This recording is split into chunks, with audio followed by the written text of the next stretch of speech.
Oh, what's up fellow nerds, I'm your host Dr. McKay and welcome back to my channel.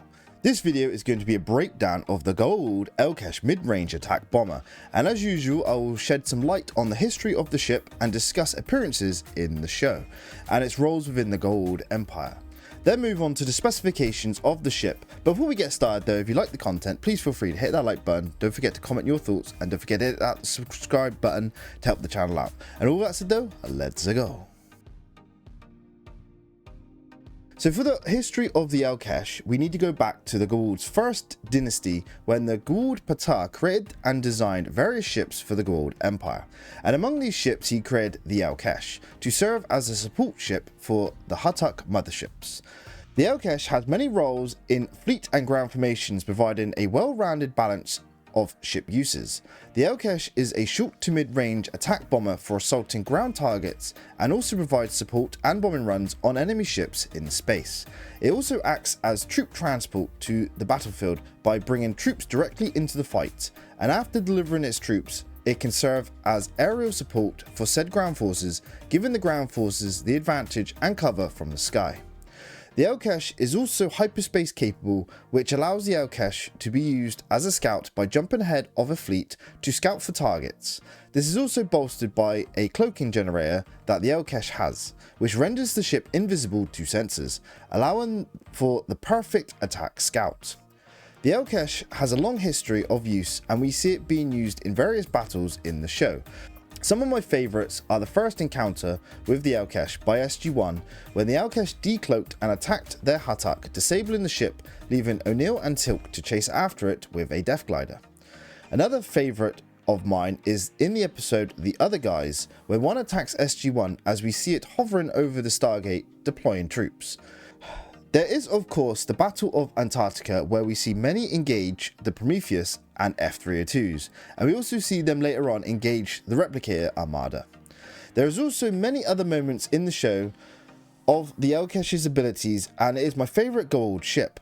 The versatility of this ship makes it perfect for many roles, and after the fall of the Goa'uld, the LCAS was used by many factions throughout the galaxy, from the Tok'ra, the Free Jafar Nation, the Lucian Alliance, and to independent persons of Jafar and human of various vocations like smuggling or bounty hunting, to name a few.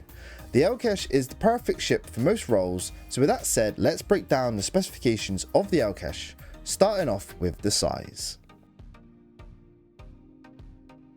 So to begin the breakdown of the specifications, let's go over the size of the LCAS. So for the size of the LCAS, we have the length being 35 meters long with an estimate width of around 25 to 30 meters and a height of 50 meters. These images here show the scale compared to other small crafts of Stargate like the Death Glider, the F-302s and the Puddle Jumpers. I even included a Stargate to give it even more scale. So up next, let's talk about the engines.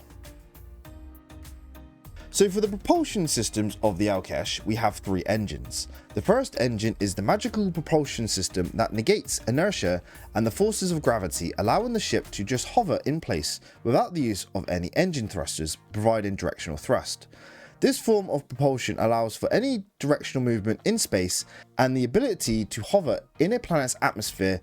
The second engine is the main sublight drive. This drive is used in combination with the first drive, but is unique as it has four directional engine nacelles housed at the rear of the ship, possibly some type of ion engine unit. These engines provide the main forward directional thrust for the LCAS, giving the ship one of the fastest speeds among the Goa'uld ships. And lastly, the last engine the LCAS has is an interstellar hyperdrive. This allows the LCAS to travel faster than light between star systems. The speed is not known, but I'd say it's comparable to the Huttuk, either being slightly faster or slower. Up next, let's talk shields. So for the shields of the LCAS uses the standard Goa'uld shields, which create a defensive orange-brown bubble shield around the ship. The shield is moderately strong, being able to take many direct hits from small ships' fire such as Death Gliders, and a couple direct hits from larger ships' fire like from Huttuks. The shield strength is powered by the ship's power supply, and is only as strong as the power supply in it. The shield of the LCAS can also be manipulated in size to cover a slightly larger area around the ship if needed. Also to note, if the cloak is active, the shield cannot be used. So up next, let's talk power systems. So let's talk about the power systems of the Alcash. Like with all Goa'uld ships and technology, the Alcash is powered by a Naquadah power core, using the standard control crystals to control and direct the power flow and to power certain ship systems. The power supply is housed in the engine room, where we have two large columns similar to the Huttuk's engine room, where the control crystals housed in a variety of trays that control the flow of power. And like with all ships that use control crystals, if a control crystal or system gets damaged or destroyed, a replacement is needed to get the system working again. So up next, let's talk about weapons. So for the weapons of the Alcash, it has two primary weapons. The first weapon is a dual heavy staff cannon turret situated at the bottom of the ship that fires two large staff plasma bolts of orange colour. This placement allows for great ground support and gives the Alcash a full 360-degree arc of attack, giving the Alcash the ability to fire backwards at pursuing fighters. The second weapon of the Alcash is multiple large yield plasma charges or plasma bombs, with an explosive yield of over triple that of the standard staff cannon blast. These charges are launched from the bottom of the Alcash, which are used to drop on enemy positions in strafing runs.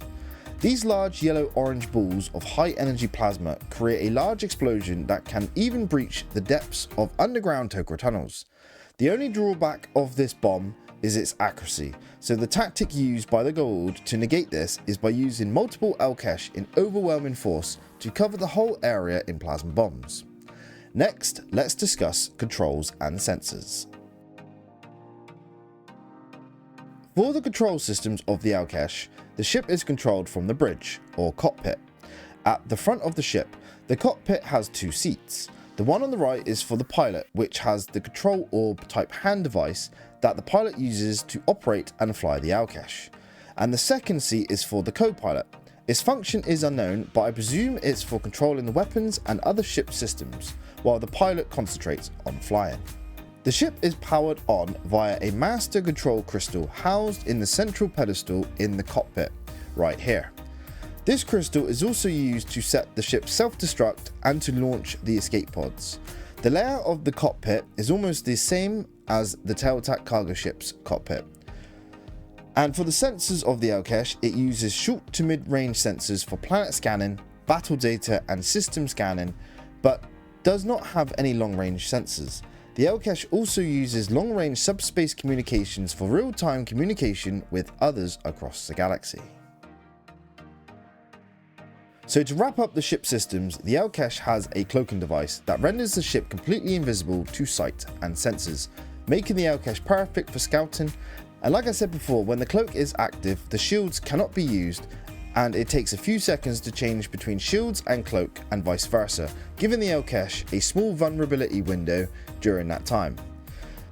The next system is the Ring Transportation System. This system allows for transporting troops from ship to ship or to planets, and due to the ship being used to transport troops, the Alcash can also deploy the rings from underneath the ship to ring transport anywhere it needs to without the need of a ring platform. And the last system we see on some Alcash, like Osiris's one, is the Asgard Transporter Beam, but this is an add-on from stolen technology and knowledge obtained by Anubis from Thor, and only a handful of Alcash have this feature. Now with the specifications covered, let's talk crew and compartments. Like always, I like to wrap up the breakdown with the ship's crew and compartments, so let's begin with the crew. The Alcash crew consists of 12 crew personnel for full ship operations, with the minimum crew needed being just 1 for flight or 2 for combat flight. The Alcash can also hold 50 troops for ground deployment. Now on to the compartments. We have the cockpit for ship's control, which also has a few escape pods in. We also have a ring room for transporting troops and personnel on and off the ship, and a large cargo bay capable of holding multiple Stargates with plenty of supplies. These are the only rooms we see in the show, but one can presume the ship has a few living quarters, more escape pods, restrooms and other rooms for long duration flight, as well as many corridors. So to summarise the Alcash, it is a great ship for its role in the fleet, and the design is very much of Goa'uld architecture, with the exception of being the only ship to have actual directional thrusters, giving it its own unique design. The combat capabilities of the Alcash are perfect for its roles in the battlefield, and is simply an awesome design. I wish we got to see more of the inside of the Alcash in the show. So there we go then, my fellow nerds. That's going to be it for this breakdown of the Goa'uld Alcash mid-range attack bomber. I hope you all enjoyed this video, and if you did, please feel free to like, comment and subscribe. It really does help the channel out, and if you have any questions, please do ask in the comments below. I have been your host, Dr. McKay, and thank you all for watching, and I'll catch you all in the next video. Cheers and goodbye, and have a good rest of your day. Bye.